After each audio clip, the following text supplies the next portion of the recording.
Hello, I'm Dr. Ginni Gross with Touchlight Chiropractic. I'm a chiropractor who practices in the United States in the state of North Carolina, and I'm most honored to be here with you today so that I may share my presentation empowering you to realize optimal health and well-being, and that in my hopes of it somehow expanding you and your thoughts, and maybe that you would learn something you didn't know before.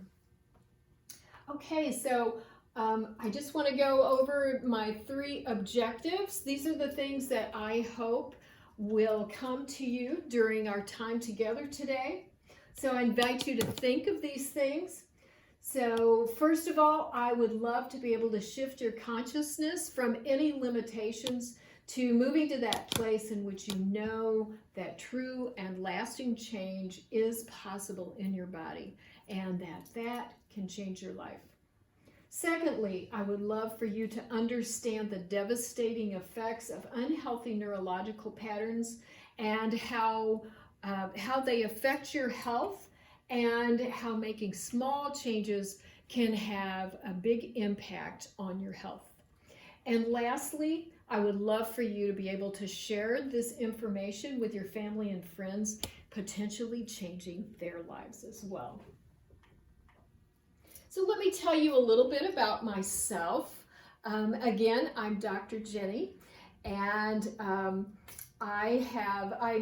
in this place with my chiropractic practice due to a lot of health challenges that I had earlier in my life. When my children were quite young, I was very challenged health-wise, and I had a lot of fatigue, I had digestive problems, I had urinary tract problems, bouts with depression from time to time. It was just hard for me to function. I felt like I was surviving, but I was definitely not in a place of thriving and really, being happy and having a lot of fun in the world. So it wasn't until I came across a chiropractor who dealt with emotional kinds of issues, and that I was able to see that my emotions and my thoughts and my beliefs really had a big impact on my health. And before that, I had tried all kinds of medical doctors. I went to various chiropractors. I did acupuncture. I did a lot of things with my diet, changing my diet. And although all of those things, and of course, I went to yoga, which yoga has been, wonderful for me because it does help me connect with myself once again. But all of these things, although they helped, I just felt like I couldn't quite crawl out of that hole of all of these things that were happening. So once I started getting some of these things cleared and the energy moving again in my body, I just began to blossom and open, and I started doing things I thought I would never do. And I've discovered my purpose, and I'm living it right now. So like, what could be better, right? And that's what I want for everyone. I want for everyone to really get back to their true selves, so they remember what it is they came here for, and get to their purpose and do those things that are service or whatever it is that is our contribution to mankind. So let us start out with a short meditation. And so in this meditation, you can either sit, you can lay on the floor, you can do whatever it is that helps you be comfortable. Okay, so let's close our eyes and take a nice big breath into the belly, and just start a rhythm of breathing in the nose and out the mouth. And let's do 2 more of those breaths. So in the nose, out the mouth, and one more time. In the nose and out the mouth. And this time, when we take this breath in, we're going to breathe into the belly again. But as we bring in that air, we're going to move up through the solar plexus into the heart, the throat chakra, all the way into the third eye, the crown chakra, and to about 6 inches above the head, where we're going to make a connection with divine. And whatever divine is for you, that can be God, Jesus, Buddha, Creator, universe, source, whatever that is for you. But to connect with the source of life, the life that lets us know we're alive, the life that runs through us, the life energy, who lets us know all is well, who lets us know there's constant guidance for us if we choose to listen. So as we make that connection on the inhale, then as you exhale, bring that right back down through all of the energy centers and into the belly again. And again, taking in a nice big belly breath and moving that golden white light of divine all the way through the body into the pelvic area, the hips, the legs, the knees, the calves, down through the feet and right into Mother Earth. And Mother Earth, whose nature is to thrive, to adapt, to transform, to give us stability, ever there, ever changing. And then as you make that connection, then breathing in Mother Earth and making the connection with divine. And then inhaling divine and coming right back down to the earth. And feeling the strength in your spine, like there's a central channel between you, divine, and Mother Earth. You are the bridge. You are the bridge between divine and Mother Earth. All they offer you is available now and anytime you want. You just have to come inside. And so feeling that bridge, feeling the stability of Mother Earth, feeling the guidance of divine, bringing that golden white light into behind your eyes, behind the throat, into the heart, into the solar plexus, into the belly area, into the sacrum. Again, feeling that strength in the spine and the warmth of opening, feeling the heart open. And breathing further down, all the way into the legs and down to the feet, like 1,000 tiny straws running through your entire body. You are filled with light. You're filled with enlightenment. And as you make that connection and you can feel yourself grounded inside, take one more breath in the nose and out the mouth.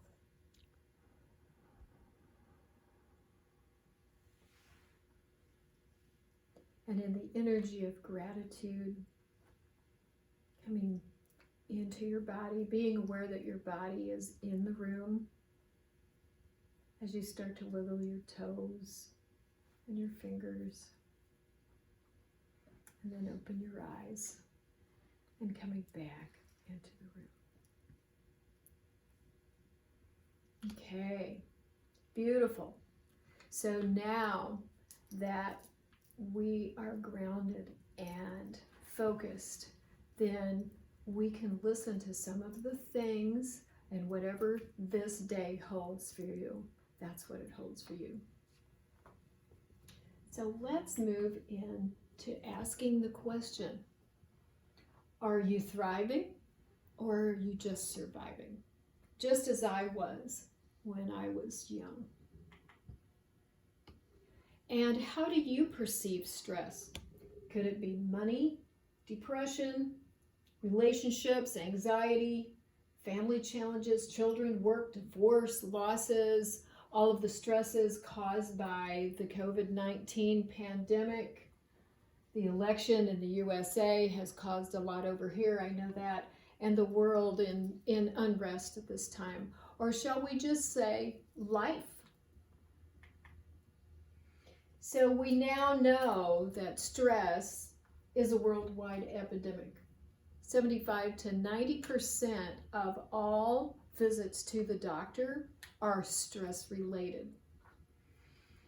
So the World Health Organization describes stress as a world epidemic. And according to the Center of Disease Control, workplace is the #1 stress.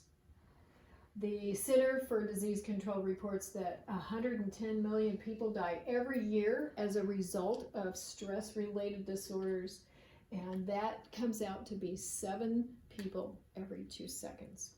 So I do believe it's something we need to take a look at. So let's think about that. How does stress affect our health? Well, health is a state of optimal physical, mental, and social well-being, and not merely the absence of symptoms. So health is a state of optimal function, in other words. So the other thing we're finding out in all of our research is that the choices that we make today will determine what our health is tomorrow. So do we want to be here, or are we going to do a lot of doctoring and taking the last part of our lives to take care of our health only?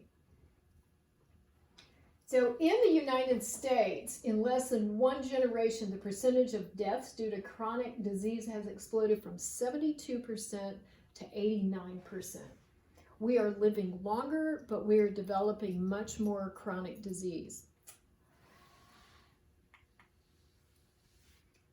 So what is it that controls the function of your body? You got it. It's the brain, the spinal cord, and all of the spinal neurological network. So when we talk about brain, here's our brain here, and it connects to all of the nerves in the spine. Each one of those nerves has its own specific destination where it goes. So if there's an interference there, then we're likely to see symptoms of some sort. There are 3 different kinds of nerves in the nervous system. Number 1, we have the sensory nerves. So those are the ones we feel pain with. Number 2, we have the motor nerves, which control our muscles. And number 3, our autonomic nerves that control all of the automatic processes in the body, our organs, our blood vessels, our glands. The nervous system is responsible for processing and filtering everything that happens to us. Everything we take in, every thought we have, everything we feel, everything we think, our nervous system processes and filters out 100% of that. So the ability of our nervous system to adapt to stress, it will determine if we are able to maintain our adaptability, our homeostasis, and lead to optimal function and health in our lives. There are 3 major stressors that will stress our nervous system. We're looking at physical stressors, chemical stressors, emotional, mental stressors. Our physical stressors can be such things as birth trauma, car accidents, sports injuries, childhood injuries, poor posture, slips and falls, sedentary lifestyle, poor sleep, repetitive trauma.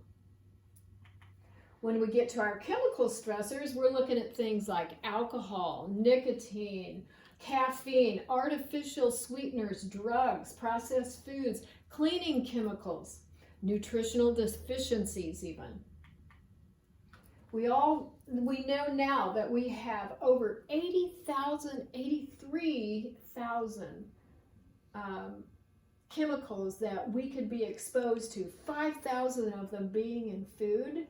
And the majority of us are exposed to at least 200 a day. So then let's move on to the emotional, mental stressors, and the thing that I want to tell you about that is that's the number one thing that I focus on in my practice and with the techniques and the processes that I do. And so where do those emotional stressors come from? They could come from finances, work, relationships, family. Are you depressed? Do you have anger? Do you have anxiety, sadness? All of the threat of COVID, the threat of our economic security, all those kinds of things can really cause a lot of different things emotionally.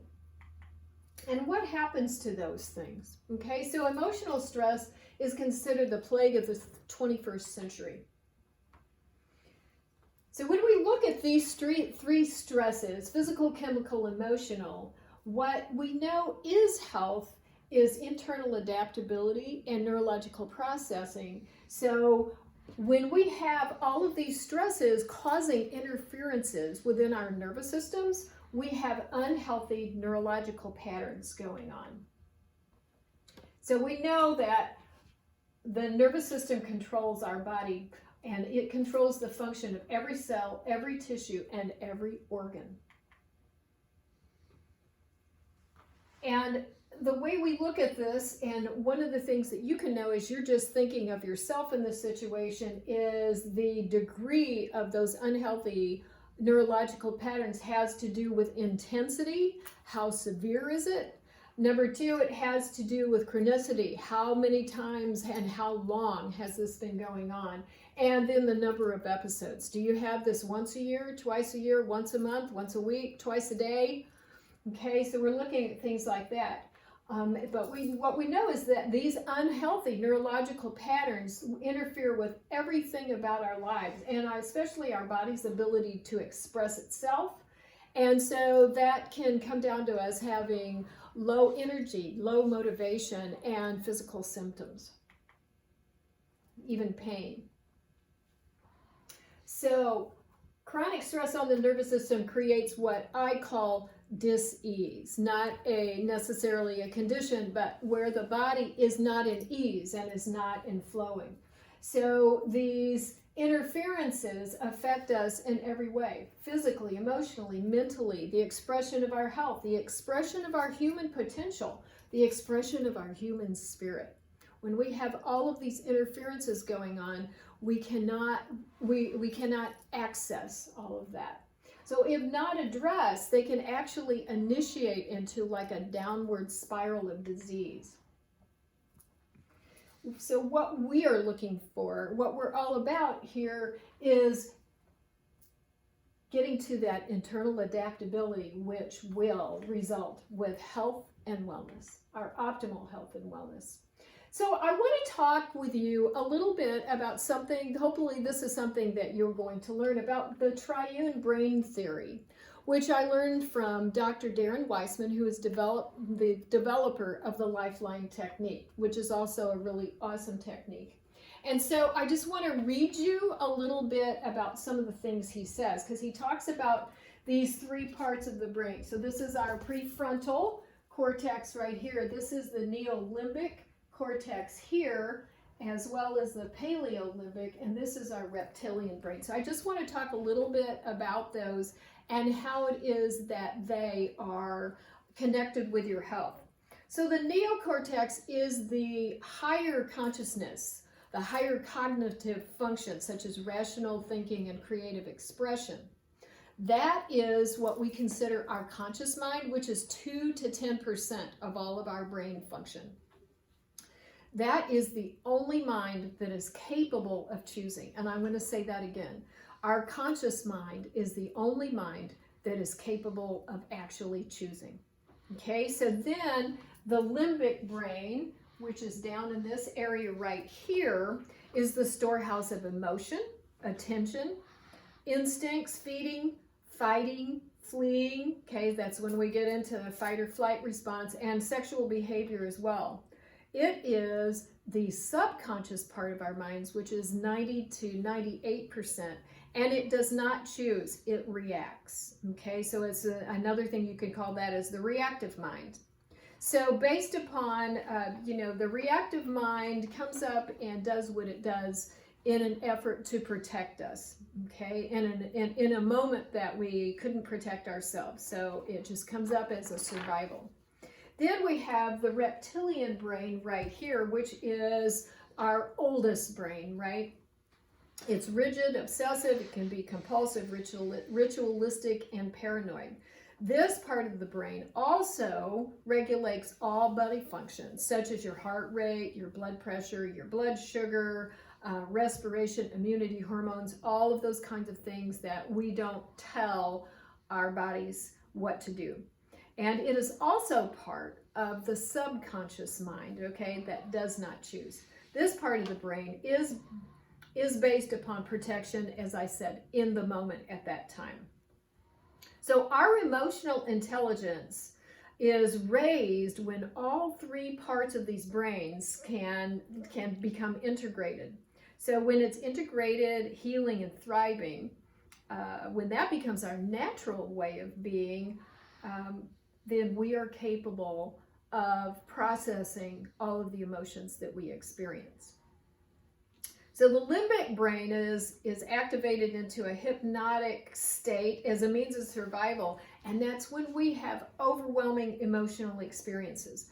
Dr. Darren calls that the T-1, and it stands for perceived trauma minus 1 millisecond. In other words, this occurs instantly, before you have a chance to think about it, before your conscious mind is even aware of it. And you know, it makes an imprint on our nervous system when we're usually quite young, and it's basically like a conditioned response. So the hypnotic state of reaction begins as a means of survival and protection. However, because it persists, it becomes a maladaptive stress reaction, and it impacts us both biologically and behaviorally for living in the moment, because it interrupts us living in the moment. We get triggered by something, and there it's off and running. And so what is the result of that? Pain, fear, stress.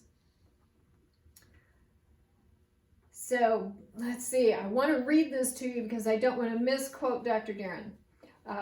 Because of the brain and the body do not know the difference between a memory, imagination, or reality, the maladaptive stress reaction most often comes up just automatically. So in today's world, most people are defined by their experiences. The same chemicals, neuropeptides, which Candace Pert talks about in her book, The Molecule of Emotions, that were secreted during the initial perceived trauma, so let's say that's as we're a child, are secreted again and again when they're activated in the future. Now, how are they activated? Usually by some kind of trigger of our 5 senses. So this is the manner in which the subconscious mind protects in the moment and tries to consciously evolve, but not until a subconscious emotion is made conscious. So we're going from the subconscious mind into the conscious choosing mind.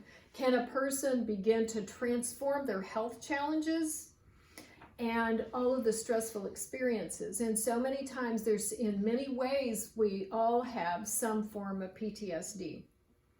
So bridging that limbic reptilian brain to the neocortex empowers conscious transformation on a physical, psychological, and spiritual level. In other words, mind, body, and spirit. So when all of these can become a bridge and act together, then we are more likely to be able to act and respond in the moment rather than being controlled by the subconscious protective mind and reacting in a way that is familiar to us, but it's not always something that we really want to do. So can these emotional patterns be reversed? Absolutely. That's what I'm doing here today. So let's talk first about managing these things, okay? So we all have some of these stresses in our lives. So the first thing you can do is to get out a pen and paper and look at the external stresses in your life. So in identifying the incoming stresses, and those are mostly the things that you have going on today or very recently.